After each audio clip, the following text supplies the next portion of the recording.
Bros life 30 YouTube ಚಾನಲ್ನ ಮತ್ತೊಂದು ವಿಡಿಯೋಗೆ ನಿಮಗೆಲ್ಲ ಸ್ವಾಗತ. ಏನಪ್ಪ ಅಂತ ಹೇಳಿದ್ರೆ, ಮೊನ್ನೆ ನಾನು ಒಂದು ವಿಡಿಯೋ ಮಾಡಿದ್ದೆ ವಿಜಯನಗರ ಒಂದು BBMP ಪಾಲಿಕೆ ಬಜಾರ್ನ ಒಂದು ವಿಡಿಯೋನ. ಅದಕ್ಕೆ ಒಬ್ಬರು ಒಂದು ಕಮೆಂಟ್ ಹಾಕಿದರು, ಬೀದಿ ಬದಿ ವ್ಯಾಪಾರಿಗಳು ಮತ್ತು ಫುಟ್ಪಾತ್ನಲ್ಲಿ ವ್ಯಾಪಾರ ಮಾಡ್ತಾರಲ್ಲ, ಅವ್ರ ಲೈಫ್ ಸ್ಟೈಲ್ ಹೇಗಿರುತ್ತೆ, ಲಾಭ ನಷ್ಟ, ಅವ್ರ ಕಷ್ಟಗಳೇನು, ಅವ್ರ ಲೈಸೆನ್ಸ್ ಏನು, ಹೇಗಿರುತ್ತೆ, ರೆಂಟ್ ಹೇಗಿರುತ್ತೆ, ಇದ್ರ ಬಗ್ಗೆ ಎಲ್ಲ ಒಂದು ವಿಡಿಯೋ ಮಾಡಿ ಅಂತ ಹೇಳಿದರು. ನಾನು ಅವ್ರನ್ನ ವಿಚಾರಿಸಿದೆ, ಆದರೆ ಯಾರೂ ಸಹ ವಿಡಿಯೋ ಮುಂದೆ ಮಾತಾಡಲಿಕ್ಕೆ ಒಪ್ಕೊಳ್ಳಿಲ್ಲ. ಆದರೆ ಅವ್ರ ಲೈಫ್ ಸ್ಟೈಲ್ ಹೇಗಿರುತ್ತೆ ಅಂತ ನಾನು ಇನ್ನೊಂದು ವಿಡಿಯೋದಲ್ಲಿ ತೋರಿಸ್ಕೊಡ್ತೀನಿ. ಆದರೆ ಇವಾಗ ನಾನು ಇಲ್ಲೊಬ್ಬರು ಶ್ರೀ ಲಕ್ಷ್ಮೀ ವೆಂಕಟೇಶ್ವರ ಹಣ್ಣಿನ ಅಂಗಡಿ ಅಂತೇಳಿ ವಿಜಯನಗರ ಕ್ಲಬ್ ರೋಡಲ್ಲಿ ಒಬ್ಬರು ಹಣ್ಣಿನ ಅಂಗಡಿ ವ್ಯಾಪಾರ ಇದ್ದಾರೆ. ಸೊ ಅವ್ರ ಬಗ್ಗೆನೇ ನಾನು ಅವ್ರ ಲೈಫ್ ಸ್ಟೈಲ್ ಬಗ್ಗೆನೇ, ಒಂದು ಹಣ್ಣಿನ ವ್ಯಾಪಾರದಿಂದ ಎಷ್ಟು ಲಾಭ ಇದೆ, ಎಷ್ಟು ನಷ್ಟ ಇದೆ, ಅವ್ರಿಗೆ ಅವರ ಒಂದು ಸಮಸ್ಯೆ ಏನು, ಅವರು ತಿಂಗಳಿಗೆ ಎಷ್ಟು ದುಡಿತಾರೆ ಅನ್ನೋದ್ರ ಬಗ್ಗೆ ನಾನೀಗ ಮಾತಾಡಿಸ್ತೀನಿ. ಅವರು ಮಾತಾಡ್ತಾರೋ ಇಲ್ವೋ ನನಗಂತೂ ಗೊತ್ತಿಲ್ಲ. ಮತ್ತು ನಾನು ಪ್ರಿಪೇರ್ ಆಗೂ ಬಂದಿಲ್ಲ. ಆ್ಯಕ್ಚುಲಿ ಬೇರೆಲ್ಲೋ ವೀಡಿಯೋ ಮಾಡಬೇಕು ಅಂದ್ಕೊಂಡೆ, ಆದರೆ ಇಲ್ಲೇ ಅಲ್ಲೆಲ್ಲೂ ಸಹ ಅವಕಾಶ ಸಿಗಲಿಲ್ಲ ನನಗೆ. ಯಾರೂ ವೀಡಿಯೋದಲ್ಲಿ ಮಾತಾಡೋಕ್ಕೆ ಒಪ್ಕೊಳ್ಳಿಲ್ಲ. ಅದರಿಂದ ನಾನು ಇವ್ರನ್ನೇ ಮಾತಾಡಿಸ್ತೀನಿ. ಅವ್ರು ಮಾತಾಡ್ತಾರೋ ಇಲ್ವೋ ಗೊತ್ತಿಲ್ಲ, ನೋಡೋಣ ಬನ್ನಿ. ಕೆಲವು ಕ್ವಶನ್ಗಳನ್ನ ಕೇಳ್ತೀನಿ. ನೋಡಿ, ಇದು ಹಣ್ಣಿನ ಅಂಗಡಿ ಲಕ್ಷ್ಮೀ ವೆಂಕಟೇಶ್ವರ ಪ್ರಸನ್ನ ಹಣ್ಣಿನ ಅಂಗಡಿ ಅಂತೇಳಿ. 1 2 3 4 5 6 7 8 ಒಂದು 16 ಥರ ಫ್ರೂಟ್ಸ್ ಇಟ್ಟಿದ್ದಾರೆ. ಎಲ್ಲವೂ ಕೂಡ ಫ್ರೆಶ್ ಆಗಿ ಕಾಣ್ತಿದೆ. ತುಂಬ ಹಳೇದು ಬಾಡೋಗಿರೋದು ಆ ರೀತಿ ಕಾಣ್ತಾ ಇಲ್ಲ. ಎಲ್ಲೋ 1 2 ಅಷ್ಟೇ ನಾನು ಕಾಣ್ತಾ ಇರೋದು ಆ ರೀತಿ ಹಣ್ಣುಗಳಿದ್ರೆ. ಆದರೆ ಇವ್ರ ಲಾಭ ನಷ್ಟ ಹೇಗಿರುತ್ತೆ ಏನು ಅಂತ ಮಾತಾಡ್ಸೋಣ, ನೋಡೋಣ. Hi sir. ಹಲೋ, ನಮಸ್ತೆ. ತಮ್ಮ ಹೆಸರು? ಕೃಷ್ಣ ಅಂತ. ನಾನೊಂದು ಸ್ವಲ್ಪ ಕ್ವಶನ್ಗಳು ಕೇಳ್ತೀನಿ. ನಮ್ಮದು ಯೂಟ್ಯೂಬ್ ಚಾನಲ್ಲು ಬ್ರೋಸ್ ಲೈಫ್ 30 ಅಂತೇಳಿ. ನೀವು ಸಬ್ಸ್ಕ್ರೈಬ್ ಮಾಡ್ಕೊಳ್ಳಿ. ನಿಮ್ಮನ್ನ ಕೆಲವೊಂದು ಕ್ವಶನ್ಗಳು ಕೇಳ್ತೀನಿ, ಉತ್ತರ ಹೇಳ್ತೀರಾ. ನಿಮ್ಮ ಲೈಫ್ ಸ್ಟೈಲ್ ಬಗ್ಗೆ, ಹಣ್ಣಿನ ಅಂಗಡಿಯ ಒಂದು ಲಾಭ ನಷ್ಟದ ಬಗ್ಗೆ ನಾನು ನಿಮ್ಮನ್ನ ಮಾತಾಡಿಸ್ತೀನಿ ಅಂದ್ಕೊಂಡಿದ್ದೀನಿ. ಮಾತಾಡ್ತೀರಾ ಖಂಡಿತ? ಓಕೆ, ಆಯಿತು. ನಿಮ್ಮ ಹೆಸರೇನು ಅಂದ್ರಿ? ನನ್ನ ಹೆಸರು ಕೃಷ್ಣ ಅಂತ. ನಿಮ್ಮದು ಮೂಲತಃ ಯಾವ ಊರು? ನಾವು ಕುಣಿಗಲ್ ಹತ್ರ ಪುತ್ತೂರು, ಗ್ರಾಮ ಬಂದು ಪುಟ್ಟನಪಾಳ್ಯ. ಯಾವ ಊರು? ಗ್ರಾಮ ಬಂದು ಪುಟ್ಟನಪಾಳ್ಯ, ತುಮಕೂರಲ್ಲಿ. ಕುಣಿಗಲ್ ತಾಲೂಕು. ಓಕೆ. ಅಪರೂಪದ ಹೋಬಳಿ. ಹಾಂ. ಪುಟ್ಟನಪಾಳ್ಯ ಗ್ರಾಮ. ಓಕೆ. ಏನು ಓದಿದ್ದೀರಾ ನೀವು? ನಾವು SSLC ಅಷ್ಟೇ ಲಾಸ್ಟಾ? ಯಾಕೆ ಮುಂದಕ್ಕೆ ಓದಲಿಲ್ವಾ? ಓದಕ್ಕಾಗಿಲ್ಲ ಸರ್, ಓದಿಲ್ಲ. ಆರ್ಥಿಕ ಪರಿಸ್ಥಿತಿನ ಅಥವಾ ನಿಮಗೆ ಓದಕ್ಕೆ ಇಂಟ್ರೆಸ್ಟ್ ಇಲ್ಲ? ನಮ್ಮನೆ ಹಿಂಸೆ ಮಾಡ್ತಾ ಇರೋ. ಹಾಂ. ನನಗೆ ಓದಕ್ಕೆ ಇಂಟ್ರೆಸ್ಟ್ ಇಲ್ಲ. ಓಕೆ. ಏನು ಅವಾಗಲಿಂದಲೇ ಹಣ್ಣಿನ ಬಿಸ್ನೆಸ್ ಮಾಡಬೇಕು ಅಂತ ಏನಾದರೂ ಅಥವಾ ಹೇಗೆ? ಅವರಿಂದ ನಾನು ಹಣ್ಣಿನ ಬಿಸ್ನೆಸ್ ಮುಖಾಂತರ ಏನು ಬಂದಿಲ್ಲ ನಾನು. ಹಾಂ. ಫಸ್ಟ್ ಬಂದು ನಮ್ಮ ಲೈಫ್ ಟೈಮ್ ಬಂದು ನಮ್ಮ ದೊಡ್ಡಮ್ಮನ ಮಗನ ಜೊತೆ ಬಂದು ಟೈಲ್ಸ್ ಕೆಲ್ಸಕ್ಕೆ ಹೋದೆ. ಓಕೆ. ಗ್ರಾನೈಟು, ಟೈಲ್ಸು ಅವೆಲ್ಲ ಮಾಡೋದು. ಹಾಂ. ಅದು ಮಾಡಿದೆ, ಅದೆಲ್ಲ ಮಾಡಿ ಅದೆಲ್ಲ ಕಷ್ಟ ಅನಿಸ್ತು ಜಾಸ್ತಿ. ಸುಮಾರು ದಿವಸ ಕೆಲಸ ಮಾಡಿದೆ. ಆಮೇಲೆ ಅವರು ನನಗೆ ಮೋಸ ಮಾಡಿದ್ರು. ಸ್ವಂತ ರಿಲೇಷನ್ ಆದರೂ ಅಷ್ಟೇ, ಬೇರೆ ಯಾರು ಮಾಡ್ತಾರೆ ಕೊಡ್ತಾರೆ ಗೊತ್ತಿಲ್ಲ, ಸ್ವಂತ ರಿಲೇಷನ್ ಆ ಥರ ಮೋಸ ಮಾಡ್ತಾರೆ. ಆಮೇಲೆ ಸಪ್ರೇಟಾಗಿ ಬಂದು ಬೇರೆ ಯಾವುದೋ ಕ್ಯಾಂಟೀನ್ ಸೇರಿಕೊಂಡೆ. ಕ್ಯಾಂಟೀನ್ ಸೇರಿಕೊಂಡೆ. ಓಕೆ. ಕ್ಯಾಂಟೀನ್ಗೆ ಹೋಗ್ಬಿಟ್ಟು ಕ್ಯಾಂಟೀನ್ ಸೇರಿಕೊಂಡು ಅಲ್ಲಿ ಒಂದು 2 ವರ್ಷ ಮಾಡಿದೆ. ಅಲ್ಲಿ ಏನೋ ಅಕಸ್ಮಾತಾಗಿ ಏನೋ ಕ್ಲೋಸ್ ಆಯಿತು ಕ್ಯಾಂಟೀನು. ಆಮೇಲೆ ಬಂದು ನಮ್ಮ ಊರವ್ರ ಹತ್ರನೇ ಅಂಗಡಿ ಕೆಲಸಕ್ಕೆ ಸೇರ್ಕೊಂಡೆ. ಓಕೆ. ಅವ್ರದ್ದು ಕೆಲಸಕ್ಕೆ ಸೇರಿಕೊಂಡು 10 ವರ್ಷ ಒಂದೇ ಅಂಗಡಿ ಕೆಲಸ ಮಾಡಿದೆ. 10 ವರ್ಷ ಒಂದೇ ಅಂಗಡಿ ಕೆಲಸ ಮಾಡಿದೆ. ಎಷ್ಟು ಸ್ಟಾರ್ಟಿಂಗ್ ಸ್ಯಾಲ್ರಿ ಎಷ್ಟು? ನೀವು ಬಿಟ್ಟಾಗಿ ಎಷ್ಟು ಸ್ಯಾಲ್ರಿಯಲ್ಲಿ 10 ವರ್ಷ ಒಂದೇ ತಗೊಂಡಿರೋದಲ್ಲಿ? ಸ್ಟಾರ್ಟಿಂಗ್ ಅಂದರೆ ನಮ್ಮ ಮೊದಲು ಆಲ್ ಡೈರಿ ಕೆಲಸ ಮಾಡಿದಾಗ ಸ್ಟಾರ್ಟಿಂಗು ಮಂತ್ಲಿ 1,000 ರೂಪಾಯಿ. ಮಂತ್ಲಿ? ಓಕೆ. ಅಯ್ಯಪ್ಪ, ಮಂತ್ಲಿ 1,000 ರೂಪಾಯಿ. ಎಷ್ಟನೇ ಇಸ್ವಿನಲ್ಲಿ? ನಾಳೆ 2004 2004ರಲ್ಲಿ 1,000 ಜಸ್ಟ್ ತಿಂಗಳಿಗೆ? ಹಾಂ, ಹೇಳಿ. ಆಯಿತು, ಪರವಾಗಿಲ್ಲ. 1,000 ರೂಪಾಯಿ. ಅವಾಗ ಅದೇ ಥರ ಪರಿಸ್ಥಿತಿ ಇತ್ತು, ನಮ್ಮ ಪರಿಸ್ಥಿತಿನ ಅದೇ ಥರ ಇತ್ತು. ಓಕೆ. ಸರಿ, 1,000 ರೂಪಾಯಿ ಸಂಬಳ ತಗೊಂಡು ಆ ಥರ ನಂಗೆ ಏನು ಖುಷಿ ಗೊತ್ತಾ ಅವಾಗ? ಹಾಂ. 1,000 ರೂಪಾಯಿ ದುಡ್ಡಿದ್ರು ನನಗೇನೋ 1 ಲಕ್ಷ ಇದ್ದಂಗೆ ಆಗ. ಓಕೆ. ಈ ಕಡೆ 1,000 ರೂಪಾಯಿ ದುಡ್ಡಿದೆ, ನನಗೆ ದುಡ್ಡು ಕಮ್ಮಿ ಇದ್ರು ಜಾಸ್ತಿ ದುಡ್ಡು ನೋಡ್ಬೇಕು ಅನ್ನೋ ಆಸೆ. ಯಾಕಡೆ ನನಗೆ ನೋಡ್ರೆ 5 ರೂಪಾಯಿ ನೋಟು, 2 ರೂಪಾಯಿ ನೋಟು ಅವಾಗೆಲ್ಲ ಬರ್ತಾ ಇದ್ದಾವೆ, ನೋಡಿದ್ರಿ. ಆಗ 3-4 ತಿಂಗಳದ್ದು ಸಂಬಳ ತಗೊಂಡೋಗಿ 1 ರೂಪಾಯಿ ನೋಡು, 2 ರೂಪಾಯಿ, 5 ರೂಪಾಯಿ ಸೇರಿಸಿ ಜೇಬ್ ದಪ್ಪ ಮಾಡ್ಕೋಬೇಕು. ನನಗೆ ದುಡ್ಡು ಕಮ್ಮಿ ಇರೋದಲ್ಲ, ಜೇಬ್ ದಪ್ಪಕ್ಕೆ ಮಾಡ್ಕೋಬೇಕು. ಅವಾಗ ಈ ಜೇಬಲ್ಲಿ ದುಡ್ಡು ಐತೆ ಆ ಥರ ಆಸೆ. ಆಗ ಹಂಗೆ ಆ ಥರ ಆಸೆ, ಅದೇ ಬರ್ತಂದಲ್ಲೇ ಇದ್ದೆ ನಾನು. ಆ ಥರ ಆಸೆ. 1,000 ರೂಪಾಯಲ್ಲಿ ಮಾಡಿದೆ, ಕೆಲಸ ಮಾಡಿದೆ. ಆಮೇಲೆ ಅದು ಯಾಕೋ ಬೇಡ ಅನಿಸ್ತು. ಆಮೇಲೆ ನೆಕ್ಸ್ಟು ಕ್ಯಾಂಟೀನ್ಗೆ ಹೋಗಿ ಸೇರ್ಕೊಂಡೆ. ಕ್ಯಾಂಟೀನ್ ಸೇರ್ಕೊಂಡು ಆಮೇಲೆ 2 ವರ್ಷ ಆದ್ಮೇಲೆ ಕ್ಯಾಂಟೀನಿಗೆ ಕ್ಲೋಸ್ ಮಾಡಿದ್ರು. ಹ್ಮ್ ಆಮೇಲೆ ನಮ್ಮೂರ ಹತ್ರ ಯಾರ್ದೋ ಮದುವೆಗೆ ಬರೋಣ ಬಂದು ನಮ್ಮೂರು ಇವರು ಗಿರಿಯಪ್ಪ ಅಂದವ್ರೆ, ಅವ್ರ ಮಗಳು ಮದುವೆಗೆ ಬಂದೆ. ಅಲ್ಲಿಂದ ಬಂದು ಇಲ್ಲೇ ನಮ್ಮೂರು ಹನ್ನೆರಡು ಕೆಲಸ ಸೇರ್ಕೊಂಡು ಇಲ್ಲೇ 10 ವರ್ಷ ಕೆಲಸ ಮಾಡಿದೆ. ಇಲ್ಲೇ 10 ವರ್ಷ. ಹಾಂ, ಅಲ್ಲೇ ಒಂದೇ ಅಂಗಡಿ 10 ವರ್ಷ ಕೆಲಸ ಮಾಡಿದೆ. 10 ವರ್ಷ ಕೆಲಸ ಬಿಟ್ಟಾಗ ಎಷ್ಟಿತ್ತು ನಿಮ್ಮ ಸ್ಯಾಲ್ರಿ 10ನೇ ವರ್ಷದಲ್ಲಿ? 10 ವರ್ಷ ಸರ್ ನನಗೆ ಸ್ಯಾಲ್ರಿ ಕಮ್ಮಿನೇ. ಎಷ್ಟು ಹೇಳಿ ಪರವಾಗಿಲ್ಲ. ಗಾಡಿ ಮದಾಗ ಲೆಕ್ಕಾಯಿಗಳು ನನಗೆ 3,000 ರೂಪಾಯಿ ಕೊಡೋರು. ಊಟ ತಿಂಡಿ ಮನೆಯೆಲ್ಲ ಕೊಟ್ಟೆ 3,000 ರೂಪಾಯಿ ಕೊಡೋರು. ಪರವಾಗಿಲ್ಲ, ಆಗಿನ ರೇಟ್ ಸ್ವಲ್ಪ ಹಾಗೇನೆ ಇತ್ತು. ವರ್ಷ ಇಲ್ಲ ಕೊಡ್ತೀನಿ. ಹಾಂ ಪರವಾಗಿಲ್ಲ ಕೊಡಿ. ಹಾಂ, 10ನೇ ವರ್ಷ ಕೆಲಸ ಬಿಟ್ಟಾಗ ಎಷ್ಟು ಅಂತ ಹೇಳ್ಬಿಡಿ ನನಗೆ. 10ನೇ ವರ್ಷ 6,000 ರೂಪಾಯಿ ಅನ್ಕೊಳ್ಳಿ. 6,000 ರೂಪಾಯಿ ಅಷ್ಟೇ, 6,000 ರೂಪಾಯಿ. ಓಕೆ. ಆಮೇಲೆ 6,000 ರೂಪಾಯಿ. ಆಮೇಲೆ ಹಂಗೆ ಸ್ವಲ್ಪ ಮದುವೆ ಸೆಟ್ ಆಯಿತು, ನೋಡಿ ಮದುವೆ ಮಾಡ್ಕೊಂಡೆ. ಹಂಗೆ ವಿಜಯನಗರ ಫುಟ್ಬಾಲ್ದಲ್ಲೇ ವ್ಯಾಪಾರ ಮಾಡ್ತೀನಿ ನಾನು. ಅಲ್ಲಿ ಮೇಲ್ಗಡೆ ವಿಜಯನಗರ ಸ್ಟ್ರೀಟ್ ರೋಡಲ್ಲಿ ಸರ್ವಿಸ್ ರೋಡ್ನಲ್ಲಿ ಫುಟ್ಬಾಲ್ದಲ್ಲೇ ವ್ಯಾಪಾರ ಮಾಡ್ತೀನಿ. ಏನು ವ್ಯಾಪಾರ ಮಾಡ್ತಾ ಇದ್ರಿ? ಅದೇ ಹಣ್ಣಿನ ವ್ಯಾಪಾರನೇ. ಹಣ್ಣಿನ ವ್ಯಾಪಾರ. ಅಂಗಡಿಲೇ ಬಾಡಿಗೆ ಇದು ಫುಟ್ಬಾಲ್ದಲ್ಲೇ ಬಾಡಿಗೆ ಇದೆ. ನಮ್ಮ ಓನರೇ ಬಿಟ್ಕೊಟ್ರು. ಹಾಂ, ಆ ಬಿಟ್ಕೊಟ್ಟಿರೋ ಅಂಗಡಿಗೆ ಫುಟ್ಬಾಲ್ಗೆ ಬಾಡಿಗೆ ಇಟ್ಕೊಂಡು ಅಲ್ಲೇ ವ್ಯಾಪಾರ ಮಾಡ್ತಾ ಇದ್ದೆ. ಓ ಓಕೆ. ಅವ್ರ ಜಾಗದಲ್ಲೇ ಹಣ್ಣು ಅಂಗಡಿ ಇಟ್ಕೊಂಡ್ರಿ? ಓಕೆ. ಅವ್ರ ಜಾಗದಲ್ಲೇ ಹಣ್ಣು ಅಂಗಡಿ ಇಟ್ಕೊಂಡು ಅವ್ರಿಗೆ ಬಾಡಿಗೆ ಕೊಟ್ಕೊಂಡು ಅವ್ರ ಅಂಗಡಿನೇ ಮಾಡ್ಕೊಂಡು ಹೋಗ್ತೀವಿ. ಅದು ಯಾಕೋ ಬೇಡ ಅನಿಸ್ತು. ಅದೇ ಬಾಡಿಗೆಯಲ್ಲಿ ಇಲ್ಲೇ ಕಟ್ಬೋದಲ್ಲ, ನೀವೇ ಸ್ವಂತ ಮಾಡ್ಬೋದು ಅಂತ ಮಾಡ್ಬೋದಲ್ಲ. ಇಲ್ಲಿ ಫುಟ್ಬಾಲ್ದಲ್ಲಿ ಹಣ್ಣು ಕಳ್ತಾನ ಆಯ್ತಾ ಇರುತ್ತೆ, ಬೇಡ ಬಿಟ್ಟೆ ಮಾಡಿ ಸ್ವಂತ ನಾನೇ ಅಂಗಡಿ ಮಾಡ್ತೀನಿ. ಎಲ್ಲಿ ಮಾಡಿದ್ದು? ಇಲ್ಲಿ ವಿಜಯನಗರ ಸರ್ವಿಸ್ ರೋಡಲ್ಲಿ ರಾಮರಾಜ್ ಎದುರುಗಡೆ ಮಾಡ್ತಿದ್ದೆ ಮೊದಲು. ಓಕೆ. ಅದಾದ್ಮೇಲೆ ಬಂದು ಇಲ್ಲಿ ಎರಡನೇದು ಇಲ್ಲಿ ಎರಡನೇ ತಾವು. ಎರಡನೇದು ಮಾಡಿದೆ. ಇಲ್ಲಿ ಅಂಗಡಿ ಮಾಡಿ ಎಷ್ಟು ವರ್ಷ ಆಯ್ತು? ಇಲ್ಲಿ ಬಂದು 5 ವರ್ಷ ಮುಗೀತು. 5 ವರ್ಷ. 2025, ನೀವು 2020ರಲ್ಲಿ ಬಂದ್ರಿ. ಹಾಗಾದ್ರೆ 5 ವರ್ಷ ಆಯ್ತು. ಹಣ್ಣಿನ ಬಿಸ್ನೆಸ್ ಅಂತಂದಾಗ ನಷ್ಟ ಯಾವ? ನಷ್ಟ ಅನ್ನೋದಕ್ಕಿಂತ ನಾನು ಮದುವೆ ಬಂದ ಸ್ಟಾರ್ಟಿಂಗ್ ಹಣ್ಣಿನ ಬಗ್ಗೆ ಏನು ಅನ್ನೋ ಬರೀ ವ್ಯಾಪಾರ ಮಾಡ್ತಿದ್ದೆ ಅಷ್ಟೇ. ಹಣ್ಣೆಲ್ಲ ಎಲ್ಲಿಂದ ತಗೊಬರ್ತಿದ್ರಿ ಹಣ್ಣುಗಳು? ಅಲ್ಲ, ನಾನು ಹೇಳ್ತೀನಿ ನಿಮ್ಗೆ ಮತ್ತೆ ರೀಸನ್. ಹಣ್ಣೆಲ್ಲ ನಮ್ಮ ಓನರ್ ತಗೊಬರ್ತಿದ್ರು, ಅವ್ರು ತಂದ್ಕೊಡೋರು. ನಾನು ವ್ಯಾಪಾರ ಮಾಡಿದೆ ಅಷ್ಟೇ. ಮಾರ್ಕೆಟ್ ಬಗ್ಗೆ ಏನು ವಿಷಯ, ಏನು ಹೆಂಗೆ, ಅವ್ರು ಹೆಂಗೆ ಕೊಡ್ತಾರೆ ಅದೇನೋ ಗೊತ್ತಿರಲಿಲ್ಲ. ಇಷ್ಟು ಮಾರಪ್ಪ ಅಂದ್ರೆ ಅಷ್ಟು ಮಾರೀನಿ, ಅಷ್ಟು ಬಿಡಪ್ಪ ಅಂದ್ರೆ ಬಿಡಿ. ಮಾರ್ಕೆಟ್ಗೆ ನಾವು ಹೋಗಿಲ್ವಲ್ಲ, ಓಕೆ. ಅದ್ರ ಬಗ್ಗೆ ಇದೇನು ಅನ್ನೋದು ಗೊತ್ತಿಲ್ಲ ನನಗೆ. ಓ ಹಾಗೆ. ಹಾಂ, ಅವರು ಅಲ್ಲಿ ವ್ಯಾಪಾರ ಮಾಡೋರು ವ್ಯಾಪಾರ ಮಾಡಿದ್ರು ಅಷ್ಟೇ. ವ್ಯಾಪಾರ ಮಾಡಿದ್ದು ಮನೆಗೆ ಹೋಗಿನಿ. ಅದು ಬಿಟ್ಟರೆ ನನಗೆ ಇದೇನು ಗೊತ್ತಿಲ್ಲ. ಮದುವೆ ಆದಮೇಲೆ ಹಣ್ಣು ಅಂಗಡಿ ಮಾಡಬೇಕು ಅಂತ ಛಲ ಬಂತು. ಆದರೆ ಮಾರ್ಕೆಟ್ ಪರ್ಚೇಸಿಂಗ್ ಮಾಡೋದು ಹೆಂಗೆ ಅನ್ನೋದು ಗೊತ್ತಿರಲಿಲ್ಲ. ಓ ಹಾಗೆ. ಏನು ಮಾಡೋದು ಅಂತ ಹೋದೆ. ಹೊಸ್ದಾಗಿ ಹೇಳ್ತೀನಿ, ನನ್ನ ಹತ್ರ ಬಂಡವಾಳ ಹಾಕೋಕ್ಕೂ ದುಡ್ಡಿಲ್ಲ. ನಿಮಗೆ ಗೊತ್ತಾ, ನಾನು ಸ್ಯಾಲ್ರಿ ಬಗ್ಗೆ ಹೇಳೋಣಲ್ಲ. ಬಂಡವಾಳ ಹಾಕೋಕ್ಕೂ ದುಡ್ಡಿರಲಿಲ್ಲ. ನಮ್ಮ ಮದುವೆ ಆದಾಗೂ ನಮ್ಮ ತಾಯಿ ತಂದೆ ಲೋನ್ ಮಾಡಿದ್ರು. ಮದುವೆಗೂ ಅವರೇ ಹಾಕಿ ಮಾಡೋರೆ ನಮ್ಮ ತಾಯಿ ತಂದೆ. ಆಮೇಲೆ ಏನು ಬಂಡವಾಳಕ್ಕೂ ದುಡ್ಡಿಲ್ಲ, ಏನು ಮಾಡೋದು ಅಂದ್ಬಿಟ್ಟು ನಮ್ಮ ತಾಯಿ ಹತ್ರ ಹೋಗಿ ಕೇಳಿದೆ. ಅವರು ಹಳ್ಳಿ ಕಡೆ ಗೊತ್ತಲ್ಲ, ನಮ್ಮ ತಾಯಿ ಒಂದು 20,000 ರೂಪಾಯಿ ಕೊಟ್ಟರು. ನಮ್ಮ ಅಕ್ಕರ ಯಜಮಾನರು, ನಮ್ಮ ಭಾವ, ಅವರೊಂದು 10,000 ಕೊಟ್ಟರು. ಬರೀ 30,000 ರೂಪಾಯಿ ಬಂದು ವ್ಯಾಪಾರ ಹಾಕೊಂಡು ವ್ಯಾಪಾರ ಮಾಡ್ತಾ ಇದ್ದೆ. ಅಲ್ಲಿಂದ ಇಲ್ಲಿಗೆ ಚೆನ್ನಾಗಿದೆ. ಓ ಹಾಗೆ. ಎಲ್ಲಿಂದ ತರ್ತೀರಾ ಹಣ್ಣು ಹಾಗಾದ್ರೆ ನೀವೀಗ? Sir, city market. ಸಿಟಿ ಮಾರ್ಕೆಟಿಂದ. ಓಕೆ. ಹಣ್ಣಿನ ವ್ಯಾಪಾರ ಅಂತ ಬಂದಾಗ ಲಾಭ ಹೇಗಿರುತ್ತೆ, ನಷ್ಟ ಹೇಗಿರುತ್ತೆ? ನಿಮ್ಗೆ ಯಾವ ಸೀಸನಲ್ಲಿ ಜಾಸ್ತಿ ನಷ್ಟ ಆಗುತ್ತೆ? ವ್ಯಾಪಾರದಲ್ಲಿ ಹಾಂ, ಲಾಭ ನಷ್ಟ ಅನ್ನೋದು ಮಾಮೂಲಿ ಇರುತ್ತೆ.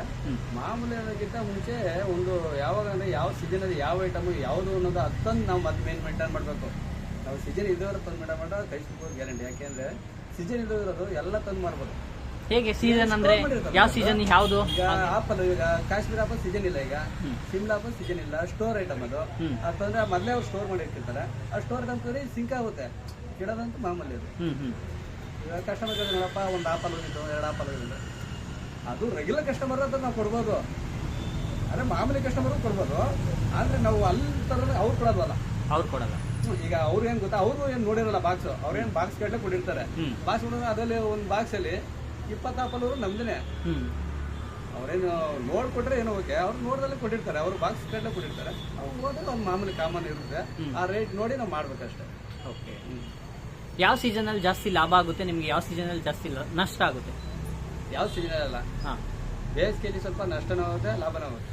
ಓಕೆ. ಬೇಸಿಗೆ ಬಂದರೆ ಯಾವ ಇದು ಈಗಲೇ ಲೆಕ್ಕಗಳೇ. ಈಗ ಮಾರ್ಚು, ಫೆಬ್ರವರಿ, ಮಾರ್ಚಿಂದ ಸ್ವಲ್ಪ ಎಡ್ವರ್ಟ್ ಆಗುತ್ತೆ. ಫೆಬ್ರವರಿ, ಮಾರ್ಚ್ ಕಳೆದ್ಮೇಲೆ ಆಮೇಲೆ ಮ್ಯಾಂಗೋ ಸೀಸನ್. ಮ್ಯಾಂಗೋ ಸೀಸನ್ ಬೇರೆ ಐಟಮ್ ಕಮ್ಮಿ ಹೋಗೋದು, ಬರೀ ಮ್ಯಾಂಗೋ ಮಾತ್ರ ಸೀಸನ್ ಅಷ್ಟೇ. ಮ್ಯಾಂಗೋ ಮಾತ್ರ ಅದು ಮೂವ್ ಆಗುತ್ತೆ. ಆ ಮೂವ್ ಆಗುತ್ತೆ ಅಂದ್ಬಿಟ್ಟು ನಾವು ಬೇರೆ ತಂದು ಈಗ 500 ಕೆ ಹೋಗೋಕ್ಕೆ ಬರೀ 1,000 ಕೆ ತರೋದು, ಈ ಥರ ಮಾಡಿದ್ರೆ ನಮ್ಗೆ ಲಾಸ್ ಅದೇ ಆಗುತ್ತೆ. ನಾವು ಎಷ್ಟು ಮೇಂಟೈನ್ ಮಾಡ್ತೀವಿ ಅಷ್ಟಕ್ಕೆ ಮೇಂಟೈನ್ ಮಾಡ್ಬೋದು, ಏನು ಲಾಸ್ ಆಗಲ್ಲ. ಆಮೇಲೆ ವ್ಯಾಪಾರದಲ್ಲಿ ಯಾಕೆ ಲಾಸ್ ಆಗುತ್ತೆ, ಯಾಕಿದು ಅಂದರೆ ಈಗ ತಂದಿದ್ದ ಐಟಮ್ ಎಲ್ಲ ಅವತ್ತೇ ಖಾಲಿ ಆಗಲ್ಲ, ಯಾವತ್ತೂ ಅಷ್ಟೇ. ಒಂದು ತರಕಾರಿ ತರಲಿ, ಒಂದು ಏನೇ ತರಲಿ, ನೀವು ಮನೆಗೆ ಒಂದು ಐಟಮ್ ತಗೋತೀರಾ, ಇನ್ನು ಒಂದೇ ದಿವಸ ಅಕ್ಕಿ ಖಾಲಿ ಮಾಡ್ಬಿಡ್ತೀರಾ, ಆಗಲ್ಲ. ಅದರಿಂದ ಹಣ್ಣು ಹೆಂಗೆ ತರ್ತೀವಿ ಹಂಗೆ ತಂದು ಸ್ವಲ್ಪ ತಗೊಳ್ಳಿ, ಅವತ್ತೊಂದು ಮೇಂಟೈನ್ ಮಾಡಿದ್ರೆ ಏನಾಗಲ್ಲ. ನಾವೇನು ಮಾಡ್ತೀವಿ, ಆಸೆ ಜಾಸ್ತಿ ಇರುತ್ತೆ. ಇವತ್ತೇನ ವ್ಯಾಪಾರ ಹಿಡಿದ್ಬಿಟ್ರೆ ಇವತ್ತು ಒಳ್ಳೆ ವ್ಯಾಪಾರ ಆಯಿತು, ಒಂದು ಐಟಮ್ ಜಾಸ್ತಿ ಹಾಕೋಣ ಅಂತ ಹಾಕಿವಲ್ಲ, ಅವಾಗಲೇ ನಾವು ಕೈ ಸುಟ್ಕೊಳ್ಳೋದು. ಬೇಡ ಬಿಡಿ ಖಾಲಿ ಆಯಿತು, ನಾಳೆ ಕೂಡ ಅಂತ ಹೇಳೋಣ. ನಿಮಗೆ ರೆಗ್ಯುಲರ್ ಕಸ್ಟಮರ್ಸ್ ಇದ್ದಾರಾ? ಹೌದು, ಇದ್ದಾರೆ, ತುಂಬ ಇದ್ದಾರಾ? ಓಕೆ. ತಿಂಗಳಿಗೆ ಹಬ್ಬಬ್ಬ ಅಂದ್ರೆ ನೀವು ಈಗ ಒಂದು ಅಂಗಡಿ ಅಂತ ಮಡಗಿದ್ಮೇಲೆ ಯಾವುದೇ ವ್ಯಾಪಾರ ಆಗಲಿ, ಲಾಭ ನಷ್ಟ ಈ ತಿನ್ನೋ ಐಟಮ್ಸಲ್ಲಿ, ಅದರಲ್ಲೂ ಹಣ್ಣು ತರಕಾರಿಗಳಲ್ಲಿ ಇದ್ದುದ್ದೇನೆ. ಆದರೂ ಸಹ ಬೆಂಗಳೂರಲ್ಲಿ ನಾನು ಹೇಳ್ತಾ ಇರೋದು, ಯಾಕಂದ್ರೆ ಬಾಡಿಗೆ ಕಟ್ತಾ ಇದ್ದೀರಾ ಈ ಅಂಗಡಿಗೆ, ಮತ್ತೆ ಜೀವನ ಇರುತ್ತೆ, ತಿಂಗಳಿಗೆ ಮಕ್ಕಳು ಓದಿಸ್ತಾ ಇದ್ದೀರಾ, ಆಮೇಲೆ ಮನೆ ಬಾಡಿಗೆ ಕಟ್ತಾ ಇದ್ದೀರಾ, ಅದೆಲ್ಲ ಮಾಮೂಲಿ, ಎಲ್ಲ ಮಾಮೂಲಿ. ಸೊ ಇವೆಲ್ಲಾನು ಮೇಂಟೈನ್ ಮಾಡಬೇಕು ಅಂದ್ರೆ ನೀವು ಲಾಭ ನಷ್ಟ ಅನ್ನೋ ಹಾಗಿಲ್ಲ, ಲಾಭ ಇಲ್ದೇನೆ ಬೆಂಗಳೂರು ಜೀವನದಲ್ಲಿ ನೀವು ಕಷ್ಟ, ಯಾರಿಗೆ ಆದ್ರೂ ಕಷ್ಟನೇ ಅಲ್ವಾ? ಸೊ ಆದ್ರಿಂದ ನಾನು ಕೇಳ್ತಾ ಇದ್ದೀನಿ, ಮಿನಿಮಮ್ ಅಂದಾಜು ಎಷ್ಟು ಮಾಡ್ಬೋದು ಲಾಭ ಅಂತ? ಅಂದಾಜು ಹೇಳೋಕ್ಕಿಂತ ಮುಂಚೆ ಹೇಳ್ತೀವಿ ಕೇಳಿ, ಇದು ಹೊಸ್ದಾಗಿ ವ್ಯಾಪಾರ ಮಾಡಿ ಹೊಸ್ದಾಗಿ ನಾನು ಕೈ ಸುಟ್ಕೊಂಡಿಲ್ಲ ಅಂತ ಹೇಳ್ತಲ್ಲ. ಹೊಸ್ದಾಗಿ ಅವನೇನೋ ಒಂದು ಇದು ಮಾಡಿಬಿಟ್ರೆ, ಅವ್ನೇನು ಕಲ್ತಿರ್ತಾನೆ ಅದು ಉದ್ಯೋಗದ ಮೇಲೆ ಮಾಡಿದ್ರೆ ಅವ್ನಿಗೇನು ಲಾಸ್ ಅಂತ ಬರಲ್ಲ. ಅವ್ನು ಬರೋರು ಇಲ್ಲಿ ನಡೆಯುತ್ತೆ ವ್ಯಾಪಾರ, ಇಲ್ಲಿ ನಡೆಯಲ್ಲ ವ್ಯಾಪಾರ. ಒಂದು 2 ತಿಂಗಳು 3 ತಿಂಗಳಿಗೆ ಅವ್ನಿಗೆ ಅನುಭವ ಹೋಗುತ್ತೆ. ಏನು ಗೊತ್ತಿಲ್ಲದೆ ಹೋದವ್ರು ಅವ್ನಿಗೆ ಒಂದು ಅಂಗಡಿ ಹಾಕೋಬಿಟ್ಟು ವ್ಯಾಪಾರ ಮಾಡಪ್ಪ ಅಂದ್ರೆ ಅವ್ನು ಮಾಡೋಕ್ಕಲ್ಲ. ಯಾಕಂದರೆ ಅಲ್ಲಿ ವ್ಯಾಪಾರ ಮಾಡೋದು ಇದೇ ಗೊತ್ತಿಲ್ಲ ಅವ್ನಿಗೆ. ನೀವು ಐಟಮ್ ಕೊಡ್ಬೇಕು, ಇವು ಐಟಮ್ ತರಬೇಕು, ಇದೇ ಮಾಡಬೇಕು, ಇದೇ ಬಿಡ್ಬೇಕು ಅವ್ನಿಗೆ ಗೊತ್ತಿಲ್ಲ. ಅವಾಗ ಏನು ಮಾಡಿದ್ರೆ ಅವ್ನು ಲಾಸ್ ಮಾಡ್ಕೊತಾನೆ, ಲಾಸ್ ಮಾಡ್ಕೊಂಡು ಸಾಲ ಮಾಡ್ಕೊಂಡು ಹೋಗ್ತಾನೆ. ಈ ವ್ಯಾಪಾರ ಅಂದಾಗ ಲಾಭ ಬೇಕೇ ಬೇಕು ಯಾವುದೇ ವ್ಯಾಪಾರದಲ್ಲಿ. ಸೊ ಈ ಹಣ್ಣಿನ ವ್ಯಾಪಾರ ಅಂದಾಗ ಒಂದು ತಿಂಗಳು ಲಾಸ್ ಆಗ್ಬೋದು, ಒಂದು ತಿಂಗಳು ನಷ್ಟ ಆಗ್ಬೋದು, ಲಾಭ ಆಗ್ಬೋದು. ಸೊ ವಾರ್ಷಿಕ ಅಂತ ಬಂದಾಗ ನಿಮಗೆ ಲಾಭ ಆಗಲೇಬೇಕು, ಇಲ್ಲ ಅಂತ ಹೇಳಿದ್ರೆ ಖಂಡಿತ ಕಷ್ಟ ಆಗೇ ಆಗುತ್ತೆ ಜೀವನ ಬೆಂಗಳೂರು ಲೈಫಲ್ಲಿ. ಸೊ ನೀವು ನನಗೆ ಒಂದು ಎಕ್ಸಾಕ್ಟ್ ಆಗಿ ಇಷ್ಟೇ ಬರುತ್ತೆ ನನಗೆ ಅಂತ ಹೇಳಕ್ ಹೋಗ್ತೀವಿ. ಆದರೆ ಲಾಭ ಅಂತ ಮಾಡೋದಾದ್ರೆ ವರ್ಷದಲ್ಲಿ ಎಷ್ಟು ಲಾಭ ಮಾಡ್ಬೋದು, ಅಂದ್ರೆ ಹಣ್ಣಿನ ವ್ಯಾಪಾರದಿಂದ ಎಷ್ಟು ಲಾಭ ಅಂತ ನಿರೀಕ್ಷೆ ಮಾಡ್ಬೋದು? ಹಣ್ಣಿನ ಲಾಭ ಅಂದ್ರೆ ಇಷ್ಟು ಅಂತ ಹೇಳಲ್ಲ. ಹಾಂ, ಯಾಕೆಂದ್ರೆ ಹಣ್ಣಿನ ವ್ಯಾಪಾರ ಅಂದ್ರೆ ಅದು ಹಂಗೆ. ಈಗ ನೀವು ಇವತ್ತಾನೆ ಹೇಳಿದ್ರಿ ಹಣ್ಣಿನ ಲಾಭದಲ್ಲಿ ಲಾಸ್ ಆಗುತ್ತೆ, ಆದಾಯ ಆಗುತ್ತೆ ಅಂತ. ಹಣ್ಣು ನಮಗೆ ಲಾಸ್ ಆಗುತ್ತೆ, ಆದಾಯ ಆಗುತ್ತೆ. ಹಣ್ಣಿನ ಲಾಸ್ ಆದಾಯಕ್ಕೆ ನಾವೇ ಕಾರಣ. ಈಗ ನಾವು ಏನು ಮಾಡಿದ್ವಿ, ಲಾಸ್ ಆಗೋ ಟೈಮ್ಗೆ ನಾವು ಎಂಜಾಯ್ ಬೇಕು. ಯಾರೋ ನಮ್ಗೆ ಗೊತ್ತಿರೋ ಒಬ್ರು ಇದ್ರು, ಅವ್ರು ಅಂಗಡಿ ಮಾಡಿದ್ರು, ಗೊತ್ತಿಲ್ಲ ಅವ್ರಿಗೆ ಏನಾದ್ರು ಅಂತಲೇ ಗೊತ್ತಿಲ್ಲ. ಹಣ್ಣಂಗೆ ಇಲ್ಲಿ ನಾಗರಬಾವಿ ಹತ್ರ ಇದು ರೈಟ್ ಸೈಡ್ ಮಾಡೋದು ಅಲ್ಲಿ, ಅವರ ಅದ್ರ ಬಗ್ಗೆ ಗಂಧನೇ ಗೊತ್ತಿಲ್ಲ. ಅವ್ರು ಮಾಡಾದ್ಮೇಲೆ ಚೆನ್ನಾಗಿ ನಡೀತು, 2 ತಿಂಗಳು ಚೆನ್ನಾಗಿ ನಡೀತು. 3ನೇ ತಿಂಗಳು 4ನೇ ತಿಂಗಳಿಗೆ ದಿವಸ ಆಯಿತು. ಆದರೂ ಏನು 2 ತಿಂಗಳು ಇದಾಯ್ತಲ್ಲ ಅಂದ್ಬಿಟ್ಟು 3 ತಿಂಗಳು ಮಾಡ್ತಾರೆ. ನಾನು ಹೇಳಿದೆ ಆ ನಡೆಯೋ ಜಾಗ ಅಲ್ಲ ಅಂತ ಮೊದಲೇ ಹೇಳಿದೆ ನಾನು. ಅವ್ರು ಆದರೂ ಇಲ್ಲ ಪರವಾಗಿಲ್ಲ ಮಾಡ್ತಾರೆ, ನಡೀತಾ ಇದೆ, ತರಕಾರಿ ಇದೆ ನಮ್ಮದು ಅಂತ ಮಾಡ್ತಾಯಿದ್ರು. ಮಾಡ್ತಾ ಏನು ಮಾಡ್ರು, ಕೈ ಸುಟ್ಕೊಂಡು ಇವಾಗ ಹೋಟ್ಲ್ ಕೆಲಸ ಮಾಡ್ತಾ ಇದ್ದಾರೆ. ಹೋಟೆಲ್ ಕೆಲಸ ಮಾಡ್ತಾ ಇದ್ದಾರೆ, ಹೋಟ್ಲ್ ಕೆಲಸ ಮಾಡ್ತಾ ಇದ್ದಾರೆ. ಹೋಟ್ಲ್ ಕೆಲಸ ಮಾಡ್ತಾ ಇರೋದು ಈಗ. ಅಂದ್ರೆ ಅವರು ಇರೋದು ನೋಡಿದ್ರೆ ಬಂಡವಾಳನೇ ಅದಕ್ಕೆ ಹಾಕಿ ಇವಾಗ ಹೋಟ್ಲಿಗೆ ಇವಾಗ ಮಾರ್ಕೆಟಲ್ಲಿ ಇಲ್ಲ ಸುಮಾರು. ಅಂದ್ರೆ ಹಣ್ಣಿನ ವ್ಯಾಪಾರದಲ್ಲಿ ನಷ್ಟ ಮಾಡ್ಕೊಬಿಟ್ರೆ, ವ್ಯಾಪಾರ ನಷ್ಟ ಮಾಡ್ಕೊಂಡ್ರು. ಈಗ ಏನ್ ಗೊತ್ತಾ, ರೆಗ್ಯುಲರ್ ಕಸ್ಟಮರ್ ಸಾಲ ಕೊಡಿಬೇಡ ಅಂತ ಹೇಳ್ತಾರೆ. ಓಕೆ, ಆ ವಿಷಯಕ್ಕೆ ಬರ್ತೀನಿ ನಾನು. ತಗೊಳ್ಳೋದಿದ್ರೆ ಕೊಡಿ, ಸಾಲ ಕೊಡಿ, ಪರವಾಗಿಲ್ಲ. ಇವರು ಇವತ್ತೆಲ್ಲ ಮುಖಾಂತರ ಹೋಗ್ಬಿಟ್ಟು ಇವತ್ತೇನೋ 2,000 ರೂಪಾಯಿ ಹೇಳ್ತಾ ಹೋಗ್ತಾರೆ ಅನ್ಕೊಬಿಡಿ. 2,000 ರೂಪಾಯಿ ಹೇಳ್ತಾ ಹೋಗ್ತಾರೆ ಅಂದ್ಬಿಟ್ಟು ಇನ್ನೊಂದು ದಿವಸ ತಗೊಳ್ತಾರೆ. 3 ದಿವಸ ಏನು ಮಾಡ್ತಾರೆ ಅವರು, 5,000 ರೂಪಾಯಿ ಹಣ್ಣು ಸುಮ್ಮನೆ ನಡ್ಕೊಂಡು ಹೋಗ್ಬಿಡ್ತಾರೆ. ಅವ್ರು ಬರೋದೇ ಇಲ್ಲ. ನಾವೇನು ಅನ್ಕೋತೀವಿ, ರೆಗ್ಯುಲರ್ ಕಸ್ಟಮರ್ಗಳು ಕೊಡ್ತಾರೆ ಅಂತ ಅನ್ಕೋತೀವಿ. ಆ ಥರ ಕಸ್ಟಮರ್ ಇದ್ದಾರೆ, ಎಲ್ಲರೂ ಇದ್ದಾರೆ ಅಂತ ಹೇಳ್ತಾ ಇಲ್ಲ. ಆ ಥರದ್ದು ಇದ್ದಾರೆ. ಆ ಥರ ಇರ್ಬೇಕಾದ್ರೆ ನಾವೇನು ಮಾಡ್ಬೇಕಿಲ್ಲ, ಯಾವುದು ಅಷ್ಟೇ ವ್ಯಾಪಾರ ಅಂದಮೇಲೆ ವ್ಯಾಪಾರ 2 ಒಂದೇ. ಕೆಲವೊಂದು ಹಣ್ಣುಗಳಲ್ಲಿ ಹುಳ ಹೇಗೆ ಸಿಗುತ್ತೋ ಹಾಗೆ ನಿಮ್ಗೆ ವ್ಯಾಪಾರ ಅಂತ ಬಂದಾಗ ಈ ರೀತಿ ಮೋಸ ಮಾಡೋರು ಸಿಗ್ತಾರೆ. ಮೋಸ ಹೋಗೋದು ಇರೋದನ್ನು ಮೋಸ ಮಾಡೋ ಸಿಗ್ತಾರೆ. ಈಗ ಅಂಕಲ್ ಕೇಳ್ಬಿಡಿ, ಇವಾಗ ನಾನೇ ಸುಮಾರು ಹಿಡಿದಿದ್ದೀನಿ. ನಾನು ದುಡ್ಡು ಕೊಟ್ಟು ಹಣ್ಣು ಕೊಟ್ಟು ಹಿಡಿದಿಲ್ಲ, ನಾನು ದುಡ್ಡು ಕೊಟ್ಟು ಹಿಡಿದಿದ್ದೀನಿ. ಓಕೆ, ಏನು ಮಾಡಿದ್ರೆ, ಯಾರೋ ಒಬ್ಬ ಬಂದ, ಪ್ರಕಾಶ ಅಂತ, ಗಾಡಿ ನಮ್ಮ ಅಂಗಡಿಯಲ್ಲಿ ಕೆಲಸಕ್ಕಿದ್ದ. ಇಲ್ಲಿ ಕೆಲಸಕ್ಕಿದ್ದ. ಏನಂದ, ಕೆಲಸಕ್ಕಿದ್ದಾರೆ. ಏನಪ್ಪ ಅಂದೆ, ಅಣ್ಣ ನಮ್ಮ ಅಪ್ಪ ಹುಷಾರಿಲ್ಲ ಅಂತ. ಹೌದಾ, ಆಯ್ತು ಮಗ. ನಾನು ಏನು ಮಾಡಿದೆ, 10,000 ರೂಪಾಯಿ ಕೊಟ್ಟೆ. ತಗೊಂಡೋಗ್ಬಿಟ್ಟು ಅವ್ರಪ್ಪ ಇನ್ನೂ ಚೆನ್ನಾಗಿದ್ದಾರೆ. ತಲೆ ಬಡಿಸ್ಕೊಂಡು ಬಂದ. ನನಗೆ ಪ್ಲಾಸ್ ಆಗಿಲ್ಲ. ಏನೋ ಸಂದರ್ಭ ಇರ್ತಾನೆ, ಅಣ್ಣ ನಮ್ಮ ಅಪ್ಪ ತೀರೇ ಹೋದ್ರಣ, ತಿಥಿ ಮಾಡಬೇಕು, ಅರ್ಜೆಂಟು ಬರಬೇಕಣ್ಣ. 30,000 ರೂಪಾಯಿ ಕೊಟ್ಟೆ. ಆಮೇಲೆ ಬಂದು ಕೆಲಸ ಮಾಡ್ತಾ ಇದ್ದ. ಯಾವುದೋ ಕಾರಣಕ್ಕೋಸ್ಕರ ನಾನು ಊರ ಕಡೆ ಹೋಗ್ತಾ ಇದ್ದೆ. ಊರ ಕಡೆ ಹೋಗ್ಬೇಕಾದ್ರೆ ಅವರಪ್ಪ ಅಕಸ್ಮಾತಾಗಿ ಸಿಕ್ಕರು. ನಾನು ಒಬ್ಬರ ಥರನೇ ಇನ್ನೊಬ್ರು ಇರ್ತಾರೆ, ಅವ್ರ ಥರನೇ ಇವ್ರು ಇರ್ಬೋದು ಅಂದ್ಬಿಟ್ಟು ಹನುಮಾನ್ ಮೇಲೆ ಮಾತಾಡ್ತಾರೆ ಯಜಮಾನ ಅಂದೆ. ಅವರು ತಕ್ಷಣ ಹೆಸರು ಹೇಳಿದ್ರು, ಕೃಷ್ಣ ಏನಪ್ಪ ಅಂದರು. ಗೆಳೆಯ ಆ ಥರ ಮೋಸ ಮಾಡೋರು ಇದ್ದಾರೆ. ಆಮೇಲೆ ಅವ್ರ ಅಪ್ಪಂಗೆ ಎಷ್ಟು ನೊಂದಿರ್ಬೋದು ಈಗ ಮನಸ್ಸು. ನೀವು ಹೇಳ್ಬಿಟ್ರೆ ನಾನು ಹೇಳ್ದೆ, ಇದೇ ಯಜಮಾನ್ರೆ ನಿಮ್ಮ ಮಗ ನಮ್ಮ ಅಪ್ಪ ಸತ್ತವರು ತಿಥಿ ಮಾಡ್ಬೋದು ಅಣ್ಣ ಅಂತ ಹೇಳ್ದ, ನೀವು ನೋಡ್ರಿ ಇಲ್ಲೇ ಇದ್ದೀರಾ ಹಿಂಗೆ ಹೇಳಿದೆ. ನಾನು ತಪ್ಪೇನಿಲ್ಲ, ಅವ್ರ ಮಗನ ಬುದ್ಧಿ ಹೇಳೋ ನಾನು ವಿಷಯ ಕೇಳಿದೆ. ನಾನು ಅವ್ರು ನಯಿಸ್ಬೇಕು ಅಂತ ಹೇಳಿಲ್ಲ. ಅವ್ರೇನಂದ್ರು, ಕೃಷ್ಣ ನಾನು ಇರೋನು ಒಬ್ಬನೇ ಮಗ, ಏನು ಬೈಯಕ್ಕೆ ಹೋಗ್ಬೇಡ, ಅದೇ ನಾನು ಕೊಡ್ತೀನಪ್ಪ ಅಂತ ಹೇಳ್ದ. ದುಡ್ಡು ಕೊಡಿಲ್ಲ, ಕೇಳುವಿಲ್ಲ. ಅಲ್ಲಿ ಫೋನ್ ಮಾಡೋಕ್ಕೂ ಅಂಗಡಿ ಕ್ಲೋಸ್ ಮಾಡ್ಕೊಂಡು ಹೊಂಟು ಹೋಗಿಲ್ಲ. ಅಂತ ಮಕ್ಕಳಿದ್ರೆ ಏನು ಮಾಡ್ತೀರಾ? ಹಂಗೆ ಲಾಭ ನಷ್ಟಕ್ಕೆ ಬಂದ್ಬಿಡೋಣ. ಈಗ ಲಾಭಕ್ಕೆ ಬಂದ್ಬಿಡೋಣ. ಹೇಳಿ ಲಾಭ ಅಂತ. ಲಾಭ ಅದೇ ಹೇಳ್ತಲ್ಲ, ಇವಾಗ ಈಗ ಆಪಲ್ ಹಾಕಿದ್ದೀನಿ, ಗಾಡಿ ಹಾಕಿದ್ದೀನಿ, ಆರೆಂಜ್ ಹಾಕಿದ್ದೀನಿ, ಮ್ಯಾಂಗೋ ಹಾಕಿದ್ದೀನಿ, ಎಲ್ಲ ಹಾಕಿದ್ದೀನಿ. ಸರ್ ಡೈರೆಕ್ಟ್ ಆಗಿ ತಿಂಗಳಿಗೆ ಎಷ್ಟು ಲಾಭ ಸಿಗುತ್ತೆ ಹೇಳ್ಬಿಡಿ ಸರ್. ಡೈರೆಕ್ಟ್ ತಿಂಗಳಿಗೆ ಅಂತ ಹೇಳಕ್ಕಲ್ಲ ಸರ್. ಹಾಂ, ಏನೋ ಒಂದು 6 ತಿಂಗಳು ಅಂತ ಹೇಳ್ಬೋದು. ಯಾಕಂದ್ರೆ ತಿಂಗಳಿಗೆ ಹಣ್ಣಂಗಡಿಲಿ ತಿಂಗಳು ಲೆಕ್ಕ ಬರೋ ಎಷ್ಟು ಲಾಸ್ ಆಗುತ್ತೆ ಎಷ್ಟು ಅದು ಗೊತ್ತಾಗುತ್ತೆ ನಮಗೆ. ಇವಾಗ ಒಂದು 20 ರೂಪಾಯಿ ಹಣ್ಣು ಹಾಕ್ತೀವಿ ಅಂದ್ಬಿಡಿ, 20 ರೂಪಾಯಿ 2,000 ರೂಪಾಯಿನೂ ಹೋಯ್ತು, 3,000 ರೂಪಾಯಿನೂ ಹೋಯ್ತು. ಆ ಥರ ಅದರಲ್ಲಿ ಲೆಕ್ಕ ಹಾಕೋಕ್ಕೆ ಆಗಲ್ಲ. ತಿಂಗಳಿಗೆ ಒಂದು 6 ತಿಂಗಳಿಗೆ ಒಂದು ಲೆಕ್ಕ ಹಾಕೊಂಡ್ರೆ ಒಂದು 180 ಆಗ್ಬೋದು. 180 ಅಂದರೆ ಒಂದು ವರ್ಷದ ಲೆಕ್ಕ ಆಗಿರ್ತದೆ. ನಾನು 6 ತಿಂಗಳಿಗೆ 180 ಅಂದರೆ 1,80,000 ಹಾಕೋ ಬಂಡವಾಳದ ಮೇಲೆ ಇರುತ್ತೆ. ಓಕೆ. ಈಗ ಸಣ್ಣ ವ್ಯಾಪಾರ ಇರ್ತಾರೆ, ಗಾಡಿ ಮೇಲೆ ವ್ಯಾಪಾರ ಮಾಡೋರು ಇರ್ತಾರೆ. ಅಂದಾಜು ನಾನು ಹೇಳ್ತಾ ಇರೋದು. ಅಂದಾಜು ಅಂದ್ರೆ ಅಂದಾಜು ನಾನು ಒಂದು 80,000 80,000 ಅಥವಾ 1,00,000 6 ತಿಂಗಳಿಗೆ. 6 ತಿಂಗಳಿಗೆ ಎಲ್ಲ ಖರ್ಚು ಕಳ್ದಿ ಉಳಿಯುವಂಥದ್ದು. ದುಡಿಯೋದು, ಮಕ್ಕಳು ಫೀಸು, ಮನೆ ಖರ್ಚಿಗೆ ಎಲ್ಲ ಕಳೆದಿ ಎಲ್ಲ ಮಿಕ್ಸ್ಬೋದು ಅಂತ ಹೇಳ್ತಾರೆ. ನಾನು 80,000ನೇ ನೀವು ಉಳಿತಾಯ ಮಾಡ್ಬೋದು 6 ತಿಂಗಳಿಗೆ. ಇನ್ನು ಬಾಕಿದು ಲೈಫ್ ಸ್ಟೈಲ್ ಎಲ್ಲ ಮುಗಿದು ಜಾಸ್ತಿ ಆಗುತ್ತೆ, ಇಲ್ಲ ಅಂತ ಹೇಳ್ದಲ್ಲ.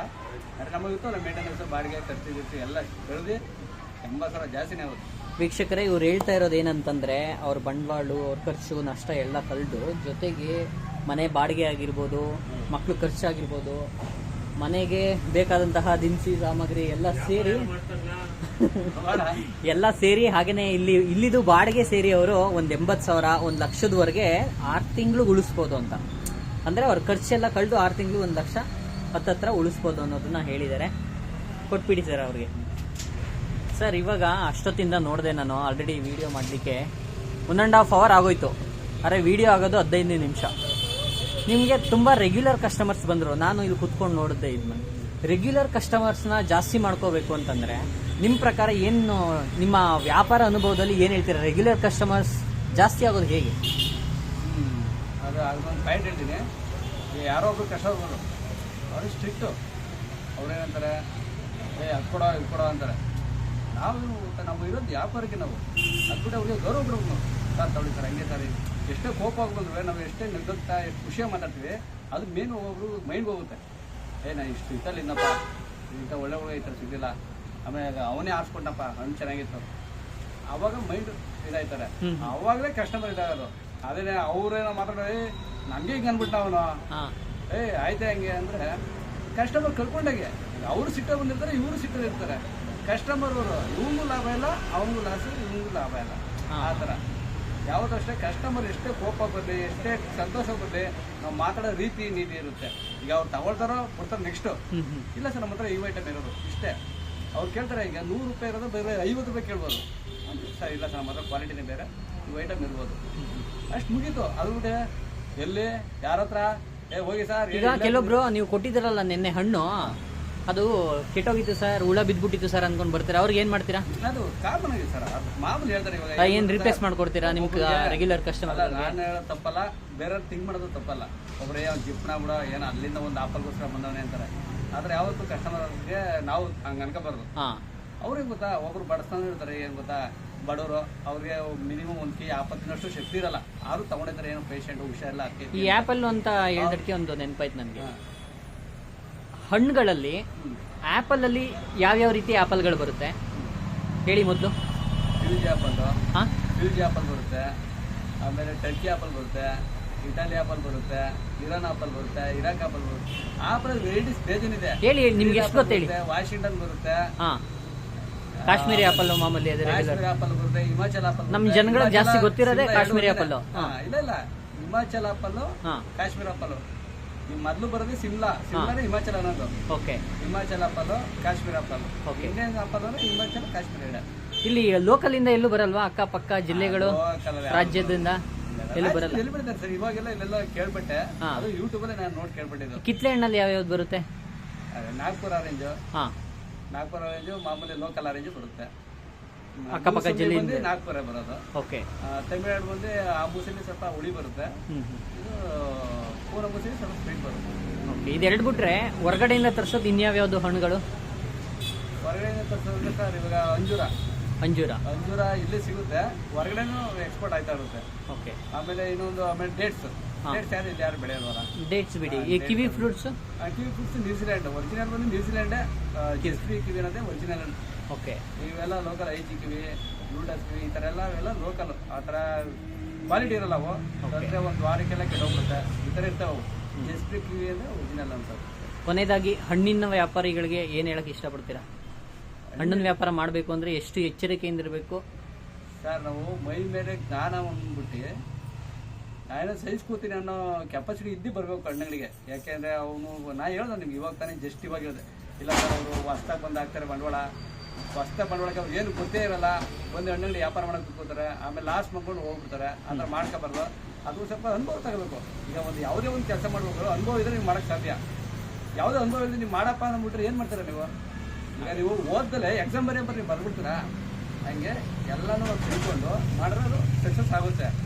ಇದು ವಿಜಯನಗರ ಕ್ಲಬ್ ರೋಡಲ್ಲಿ ಇರೋದು ಅಂಗಡಿ ನಿಮ್ಮದು. ಎಷ್ಟು ಬಾಡಿಗೆ ಸರ್ ಇದಕ್ಕೆ? ಸರ್, ಇದಕ್ಕೆ 15,000 ಬಾಡಿಗೆ. 15,000 ರೂಪಾಯಿ ಬಾಡಿಗೆ. ನೋಡಿ ವೀಕ್ಷಕರು, ಇವರು 15,000 ರೂಪಾಯಿ ಬಾಡಿಗೆ ಕಟ್ಕೊಂಡು ತಿಂಗಳಿಗೆ ಈ ಹಣ್ಣಿನ ವ್ಯಾಪಾರ ಮಾಡ್ತಾ ಇರೋದು. ಯಾವುದೇ ವ್ಯಾಪಾರ ಆಗಲಿ, ರೆಗ್ಯುಲರ್ ಕಸ್ಟಮರ್ಸ್ನ ನಾವು ಎಷ್ಟು ಹೆಚ್ಚು ಮಾಡ್ಕೋತೀವೋ ಅವಾಗ ಮಾತ್ರ ನಾವು ವ್ಯಾಪಾರದಲ್ಲಿ ಸಕ್ಸಸ್ ಆಗಲಿ ಸಾಧ್ಯ. ನಾ ಹೇಳ್ದಲ್ಲಿ ಇವಾಗ ಕಸ್ಟಮರ್ ಎಷ್ಟು ಪ್ರೀತಿನ ಮಾತಾಡ್ತೀವಿ, ಅದೇ ಪ್ರೀತಿ ಅವರು ಕೊಡ್ತಾರೆ. ಅವತ್ತ ಸಿಟ್ಟಲ್ಲಿ ಇರ್ಬೋದು. ಇವಾಗ ನೀವೇನೋ ಬೇಡ, ನಿಮ್ಮ ಮನೆ ಜೊತೆ ಏನೋ ಕಿತ್ತಾಡ್ಕೊಂಡ್ಬಂದಿರ್ಬೋದು, ನಿಮ್ಮ ಮನೆ ಫ್ಯಾಮಿಲಿ ಜೊತೆ ಕಿತ್ತಾಡ್ಕೊಂಡಿರ್ಬೋದು, ಅವ್ರು ಸಿಟ್ಟಲ್ಲಿ ಇರ್ತಾರೆ. ಅದನ್ನು ನಾವು ಅನ್ಸಿಟ್ಟೆ ಮಾಡ್ಕೊಳ್ಬೇಕು. ನಾವು ನನ್ನಂತ ಮಾತ್ರ ಖುಷಿಯಾಗಿ ಮಾತಾಡಿದ್ರೆ, ಅಯ್ಯೋ ನಾನು ಸಿಟ್ಟಲ್ಲಿ ಅವರು ಮಾತಾಡ್ಬಿಟ್ಟಪ್ಪ, ಅವ್ರು ಚೆನ್ನಾಗಿ ಮಾತಾಡೋದು ಅಂತ ಅವು ಅನ್ಬೋದ ಪ್ರಕಾರ ಬರ್ತಾರೆ. ಆಗ್ಬಿಟ್ಟೆ ಏನೇ ಹಂಗೆ ಅಂದರೆ ಅವರು ಕಸ್ಟಮರ್ ಯಾವ ರೀತಿ ಮಾತ್ರ. ಸೊ ಬರೋರ್ನೆಲ್ಲರನ್ನೂ ಸಹ ಪ್ರೀತಿಯಿಂದಲೇ ಮಾತಾಡ್ಸ್ಬೇಕು. ಏನಿರೋದು ಅದೇ. ಇವತ್ತೇ ನಾವು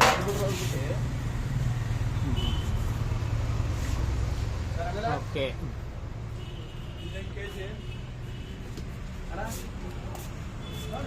ಸೊ ಇದಿಷ್ಟು ಶ್ರೀ ಲಕ್ಷ್ಮೀ ವೆಂಕಟೇಶ್ವರ ಹಣ್ಣಿನ ಅಂಗಡಿನಲ್ಲಿ ನಾನು ಕೃಷ್ಣ ಅವ್ರನ್ನ ಮಾತಾಡಿಸ್ದೆ. ಪಾಪ ಅವರ ಲೈಫ್ ಜರ್ನಿ, ಹಣ್ಣಿನ ವ್ಯಾಪಾರದ ಒಂದು ಜರ್ನಿನ ಹೇಳ್ಕೊಂಡ್ರು. ಸೊ ನಿಮಗೆ ಈ ವಿಡಿಯೋ ಇಷ್ಟ ಆಗಿದ್ರೆ ಲೈಕ್ ಮಾಡಿ, ಶೇರ್ ಮಾಡಿ, ಕಮೆಂಟ್ ಮಾಡಲಿಕ್ಕೆ ಮರಿಬೇಡಿ. ನಿಮಗೇನಾದರೂ ಪ್ರಶ್ನೆಗಳಿದ್ರೆ ಕಮೆಂಟ್ ಬಾಕ್ಸ್ನಲ್ಲಿ ಕಮೆಂಟ್ ಮಾಡುವ ಮೂಲಕ ದಯವಿಟ್ಟು ಕೇಳಿ.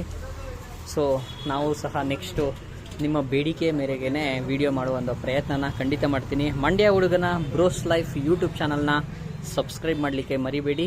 ಲೈಕ್ ಮಾಡಿ, ಕಮೆಂಟ್ ಮಾಡಿ, ಶೇರ್ ಮಾಡಿ. ಧನ್ಯವಾದಗಳು. ಬಾಯ್ ಬಾಯ್.